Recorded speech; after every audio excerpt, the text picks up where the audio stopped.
Doctor Mohan Varghese, ചെങ്കടലിൽ Indian ചരക്ക് കപ്പലിന് നേരെ ഇന്നലെ ആക്രമണം നടന്നിരിക്കുകയാണ്. ഇന്ത്യൻ പതാക വഹിക്കുന്ന MSC ഫൈസ്നൂർ ഒലിയ എന്നൊരു കപ്പലാണ് യമന്റെ തീരത്ത് വെച്ച് ആക്രമിക്കപ്പെട്ടത്. ആക്രമണത്തെ തുടർന്ന് കപ്പൽ പൂർണ്ണമായി മുങ്ങുകയും ചെയ്തിട്ടുണ്ട്. ഈ ആക്രമണത്തിന് പിന്നിൽ ഹൂത്തികളാണ് എന്ന് യമന്റെ നാഷണൽ റെസിസ്റ്റൻസ് ഫോഴ്സ് ആരോപിക്കുകയും ചെയ്യുന്നു. പക്ഷേ ഈ ഹൂതികൾ ഇതുവരെ ഈ വിഷയത്തിൽ പ്രതികരിച്ചിട്ടില്ല. അവരാണ് ആക്രമണം നടത്തിയതെന്ന് അവർ സ്ഥിരീകരിച്ചിട്ടില്ല. ചൊവ്വാഴ്ച ഹോർമൂസ് കടലിടുക്കിന് സമീപം മറ്റൊരു ലൈബീരിയൻ ചരക്ക് കപ്പലിന് നേരെയും സമാനമായ ആക്രമണമുണ്ടായിട്ടുണ്ട്. തുടർച്ചയായി ഉണ്ടാകുന്ന ഇത്തരം സംഭവങ്ങൾ അന്താരാഷ്ട്ര നാവിക പാതകളിലെ സുരക്ഷയെക്കുറിച്ചുള്ള ആശങ്ക വർദ്ധിപ്പിക്കുകയല്ലേ? എന്തുകൊണ്ടാണ് ഹൂതികൾ ഇന്ത്യൻ കപ്പലുകളെ ആക്രമിക്കാൻ മുതിരുന്നത്? ഒപ്പം എന്താണ് ഹൂതികൾ യഥാർത്ഥത്തിൽ ലക്ഷ്യമിടുന്നത്? എന്താണ് ഹൂതികളുടെ ലക്ഷ്യം എന്ന് പരിശോധിക്കുന്നതിന് മുൻപ് തന്നെ എന്തുകൊണ്ട് ഇന്ത്യൻ കപ്പലുകൾ നിരന്തരമായി ആക്രമിക്കപ്പെടുന്നു? നേരത്തെ രണ്ടാവർത്തി സംഭവിച്ചത് ഒമാൻ തീരത്തിന് അടുത്ത് വച്ചിട്ടാണ്. അതൊരു ഇന്ത്യൻ നാവികരെ വഹിക്കുന്ന ഒരു കപ്പൽ ആക്രമിക്കപ്പെട്ടത് അമേരിക്കയുടെ സൈന്യത്തിൻ്റെ ഒരു ഓപ്പറേഷനിലാണ്. അത് ഇറാനിൽ നിന്നും ക്ലാൻഡസ്റ്റൈനായി ഓയിൽ കൊണ്ടുപോകുന്നു, അല്ലെങ്കിൽ പ്രകൃതിവാതകം നിറച്ചു കൊണ്ടുപോകുന്നു എന്ന ഒരു ചിന്തയിൽ നിന്നുകൊണ്ടാണ് അമേരിക്ക ആക്രമണം നടത്തിയിരിക്കുന്നത്. ശക്തമായ പ്രതിഷേധം ഇന്ത്യ അവിടെ നടത്തുകയും ചെയ്തു, പ്രതിഷേധിച്ചു. പക്ഷേ അതിനുശേഷം അവിടെ ആക്രമണം ഉണ്ടായില്ല. വേറൊരു കപ്പൽ സമാനമായ സാഹചര്യത്തിൽ മറ്റൊരു ഭാഗത്ത് വെച്ച് ഹോർമൂസ് കടലിടുക്കിന് സമീപം ഹോർമൂസ് കടലിടുക്കിന് കിഴക്ക് മാറി, അതായത് ഗൾഫ് ഓഫ് ഒമാനിൽ വെച്ച് ആക്രമിക്കപ്പെട്ടു. അതും സ്പെസിഫിക്കായി ഇന്ത്യൻ കപ്പൽ എന്ന രീതിയിലാകണമെന്നില്ല, അതിലെ കടന്നുപോയൊരു കപ്പൽ എന്ന നിലയിൽ ഇറാനിൽ നിന്ന് ആക്രമണം ഉണ്ടാവുന്നു.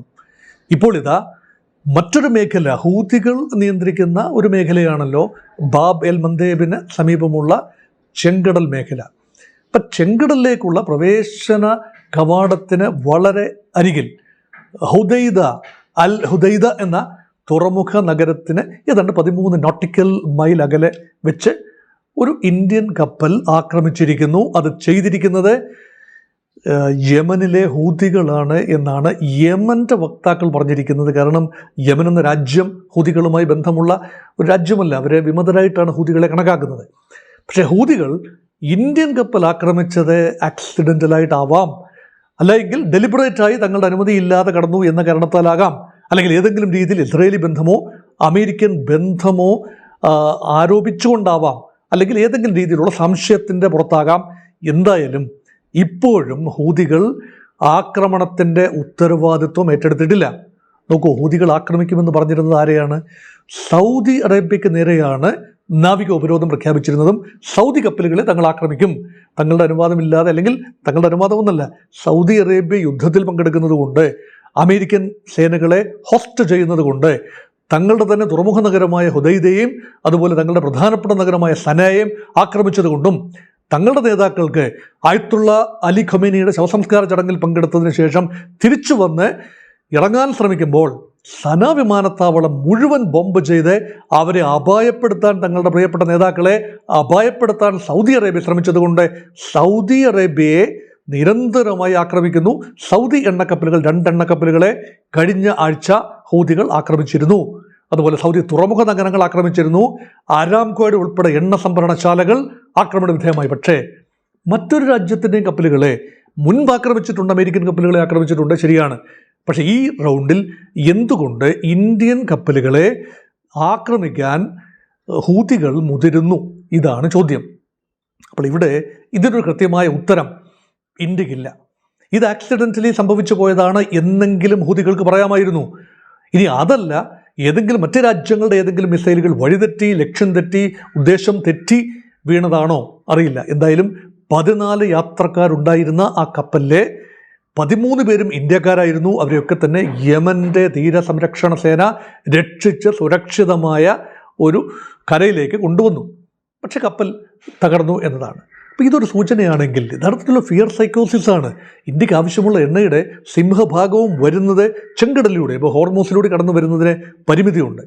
അതുകൊണ്ട് റഷ്യൻ ഭാഗത്തു നിന്ന് വരുന്ന കപ്പലുകൾ ഉൾപ്പെടെ ഇപ്പോൾ മധ്യധരണ്യാഴിൽ പ്രവേശിച്ച് സൂയസ് കനാലിലൂടെ കടന്ന് ചെങ്കടലിലെത്തി അവിടുന്ന് ബാബൽ മന്ദേബ് കടന്ന് ഹുതി സംരക്ഷണ മേഖല, ആ മേഖലയും കടന്നുകൊണ്ട് ഈ ഒമാൻ ഉൾക്കടൽ അല്ലെങ്കിൽ തിരിച്ച് ഗൾഫ് ഓഫ് ഏഡനിലേക്ക് പ്രവേശിച്ചുകൊണ്ട് അറബിക്കടലിലേക്കും പിന്നീട് ഇന്ത്യയുടെ തുറമുഖങ്ങളിലേക്കും എത്തുക എന്നതാണ് ഇപ്പോഴത്തെ രീതി. മാത്രമല്ല ഇന്ത്യ വൻതോതിൽ ഇപ്പോൾ റഷ്യയിൽ നിന്നും എണ്ണ വാങ്ങുന്നു എന്നുകൂടി പ്രിയപ്പെട്ട പ്രേക്ഷകർ മനസ്സിലാക്കണം. പരമാവധി ട്രംപ് ചന്ദ്രഹാസം ഇളക്കിയപ്പോൾ 38% വരെ ഇന്ത്യക്ക് ആകെ ആവശ്യമുള്ള ക്രൂഡ് ഓയിലിൻ്റെ 38% വരെ റഷ്യയിൽ നിന്നും വാങ്ങിയിരുന്ന സമയത്താണ് നമ്മൾ കഠിനമായ ടാരിഫിന് വിധേയമാകും എന്ന് പറഞ്ഞുകൊണ്ട് ട്രംപ് അതിനെ വിലക്കിയത്. ആ വിലക്ക് കുറേയൊക്കെ ഫലിച്ചു. കുറച്ചു കാലത്തേക്ക് ഇന്ത്യൻ കമ്പനികൾ റഷ്യയിൽ നിന്നുള്ള എണ്ണ വാങ്ങൽ കുറച്ചു കൊണ്ടുവന്നു. അത് ഏതാണ്ട് 20% നിജപ്പെടുത്തി. ഉക്രൈൻ യുദ്ധത്തിന് മുൻപ് ഒരു തുള്ളി പോലും എണ്ണ റഷ്യയിൽ നിന്നും ഇന്ത്യ വാങ്ങുന്നില്ലായിരുന്നു എന്നുകൂടി ഓർക്കണം. പക്ഷേ ഇപ്പോൾ സംഭവിച്ചിരിക്കുന്നത്, ഇപ്പോൾ എല്ലാം ശ്രദ്ധ മുഴുവൻ ഹോർമൂസിലേക്കും ചെങ്കടലിലേക്കും തിരിഞ്ഞപ്പോൾ വൻതോതിലാണ് റഷ്യൻ ക്രൂഡ് ഓയിൽ ഇന്ത്യ വാങ്ങുന്നത് എന്നോർക്കണം. അതിൻ്റെ നല്ലൊരു പങ്ക് വരുന്നത് ചെങ്കടൽ വഴിയാണ്, മറ്റൊരു വഴിയുമല്ല. മറ്റൊരു വഴി വരണമെങ്കിൽ എന്തൊരു ഇതാണ്, മലാക്ക സ്ട്രൈറ്റൊക്കെ കടന്ന് വരണമെങ്കിൽ റഷ്യയും ചൈനയും സൗത്ത് ഈസ്റ്റ് ഏഷ്യയും എല്ലാം ചുറ്റി മലാക്ക കടലിടുക്കിലൂടെ റഷ്യക്ക് എണ്ണ ഇന്ത്യയിലേക്ക് കൊണ്ടുവരണമെങ്കിൽ വലിയ ബുദ്ധിമുട്ടാണ്. അതുകൊണ്ട് റഷ്യൻ എണ്ണ പല രൂപത്തിൽ ഇപ്പോൾ കരിക്കടൽ മേഖലയിൽ നിന്നും കടലിടുക്കുകൾ വഴി മെഡിറ്ററേനിയനിൽ എത്തി അവിടെ നിന്ന് കൊണ്ടുവരാം, അല്ലെങ്കിൽ യൂറോപ്പ് ചുറ്റി വളഞ്ഞുകൊണ്ട് ബ്രിട്ടീഷ്, ഫ്രഞ്ച്, സ്പാനിഷ്, പോർച്ചുഗീസ് കോസ്റ്റുകൾ കടന്ന് ജിബ്രാൾട്ടറിലൂടെ മെഡിറ്ററേനിയൻ കടലിലേക്ക് കടന്നുകൊണ്ട് അവിടെ നിന്നും സൂയസ് കനാലിലൂടെ ചെങ്കടൽ പ്രവേശിച്ച് ഇന്ത്യൻ ഓഷനിലേക്ക് എണ്ണ എത്തിക്കാം. അതൊക്കെയാണ് ചെയ്തുകൊണ്ടിരിക്കുന്നത്. അവിടെ ഇന്ത്യൻ കപ്പലുകൾക്ക് ഏതെങ്കിലും കാരണവശാൽ ചെങ്കടൽ മേഖല പ്രശ്നകലുഷിതമാണെങ്കിൽ ഇന്ത്യയുടെ ഊർജ്ജ സുരക്ഷയെ അത് വല്ലാതെ ബാധിക്കും. അതാണ് ആത്യന്തികമായ കൺസേൺ. പക്ഷേ അതുകൊണ്ട് ഒരു സിറ്റുവേഷൻ പ്രസിപ്പിറ്റേറ്റ് ചെയ്യാൻ ഭാരതം ഇപ്പോൾ ഈ ഘട്ടത്തിൽ ആഗ്രഹിക്കുന്നില്ല എന്നതാണ് സത്യം. ഇപ്പോൾ ഈ യമനിലെ ഒരു ഭരണകൂടവുമായി അല്ലെങ്കിൽ യമനിലെ സമാന്തര ഭരണകൂടവുമായി, അതായത് ഹൂതികൾ നിയന്ത്രിക്കുന്ന സന കേന്ദ്രമായ ഭരണകൂടവുമായി ആ രീതിയിലുള്ള ബന്ധം ഇന്ത്യൻ സർക്കാരിനില്ല. അപ്പം നേരിട്ട് ഈ അംബാസഡറെ വിളിച്ച് അല്ലെങ്കിൽ ഹൈക്കമ്മീഷനെ വിളിച്ച് പരിഭവം പറയാൻ ഇന്ത്യക്കാവില്ല. ഒരു ഓപ്പൺ പ്രതിഷേധ കുറിപ്പ് ഇറക്കാനേ പറ്റൂ. നമുക്കറിയാമല്ലോ, യമനിൽ തടവിലായി പോയ ഒരു പ്രത്യേക സാഹചര്യത്തിൽ തടവിലായി പോയ നിമിഷ പ്രിയയെ മോചിപ്പിക്കാൻ ഇതുവരെ കഴിഞ്ഞിട്ടില്ല. ആ രൂപത്തിൽ എത്രയോ വർഷങ്ങളായി അതുമായി ബന്ധപ്പെട്ട ചർച്ചകൾ നടക്കുകയാണ്, മധ്യസ്ഥന്മാർ മുഖേന ചർച്ചകൾ നടക്കുകയാണ്. അപ്പം നേരിട്ട് നയതന്ത്ര ബന്ധമില്ലാത്തത് കൊണ്ട് ഇന്ത്യക്ക് ആകെ സംസാരിക്കാൻ കഴിയുന്ന സൗദി അറേബ്യയോടാണ്. സൗദി അറേബ്യ ആണെങ്കിൽ മറുപക്ഷത്ത് നിൽക്കുന്ന രാജ്യമാണ്, അല്ലെങ്കിൽ യമൻ സർക്കാരിനോടാണ്. യമൻ സർക്കാരും ഹൂതികൾക്കെതിരെ നിൽക്കുന്ന വിഭാഗമാണ്. ഇറാനോട് ഇന്ത്യക്ക് വേണമെങ്കിൽ സംസാരിക്കാം, പക്ഷേ ഇറാൻ കൂടി ചിന്തിച്ചു വേണം ഒരുപക്ഷെ ഹൂതികളുടെ പ്രവർത്തനത്തെ നിയന്ത്രിക്കേണ്ടത്. ആത്യന്തിക സമാധാനം ഉണ്ടാവാതെ ഏത് കപ്പലുകളെ ആക്രമിക്കാമെന്നും എന്ത് പെരുമാറണമെന്നും ആ രീതിയിലൊരു കമ്മ്യൂണിക്കേഷൻ നെറ്റ്വർക്ക് ഒരുപക്ഷെ ഇറാനും ഹൂതികളും തമ്മിലും ഉണ്ടാവില്ല. അപ്പം ഇൻഡിസ്ക്രിമിനേറ്റായി അതിലേ പോകുന്ന കപ്പലുകളെ അറ്റ് റാൻഡം ഹൂതികൾ ആക്രമിക്കാൻ തുടങ്ങുകയാണെങ്കിൽ കപ്പൽ ഗതാഗതം വളരെ ദുഷ്കരമാകും. ഇൻഷുറൻസ് കോസ്റ്റുകൾ വളരെ കൂടും. അങ്ങനെയെങ്കിൽ എണ്ണയുടെ വിലയും കൂടും. ട്രാൻസ്ലേറ്റ് വലിയ ബുദ്ധിമുട്ടായി വരാം. അതുകൊണ്ടാണ് വലിയ രീതിയിലുള്ള കൺസേൺ ആണ് ഇപ്പോഴുള്ളത്. അതുകൊണ്ട് ഈ പ്രശ്നം പരിഹരിക്കേണ്ടത് ഗൾഫിലെ ഇതൊരു ഹൂതികളും ഇന്ത്യയും തമ്മിലുള്ള പ്രശ്നമല്ല. ഇന്ത്യൻ കപ്പലുകൾ ഒരു പ്രകോപനവും സൃഷ്ടിച്ചതുകൊണ്ടല്ല. അതുമാത്രമല്ല, ഹോർമൂസിലുമല്ല ഈ ആക്രമണം നടന്നിരിക്കുന്നത്. ഒരു നിർദ്ദിഷ്ട പാത അവിടെ ഇല്ല. അതിൽ ബാബൽ മന്ദേബിലൂടെ കടന്നു പോകാൻ സൗദി അറേബ്യയുടെ കപ്പലുകൾ ഒഴികെയുള്ള കപ്പലുകൾക്ക് അതുവഴി കടന്നു പോകാൻ യാതൊരു ബുദ്ധിമുട്ടുമില്ല. ഒരുപക്ഷെ സൗദി തുറമുഖത്ത് നിന്നും എണ്ണ എടുത്തു എന്ന, അല്ലെങ്കിൽ ഏതെങ്കിലും ചരക്കുകൾ എത്തിച്ചു, അല്ലെങ്കിൽ അത് കൊണ്ടുപോകുന്നു എന്ന ഒരു ചിന്തയിലാവാം ഹൂതികൾ ആക്രമണം അഴിച്ചുവിട്ടിരിക്കുന്നത്. വിശദാംശങ്ങൾ ഒരു രീതിയിലും ഇപ്പോൾ ആരും പുറത്തു വിട്ടിട്ടില്ല.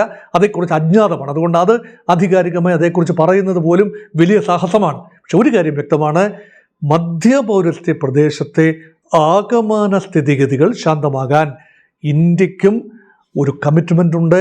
ഇൻഡയറക്റ്റ് കമ്മിറ്റ്മെൻ്റ് ആണെങ്കിൽ പോലും ഇന്ത്യയുടെ ദേശീയ താല്പര്യം അവിടെ സംരക്ഷിക്കപ്പെടണം.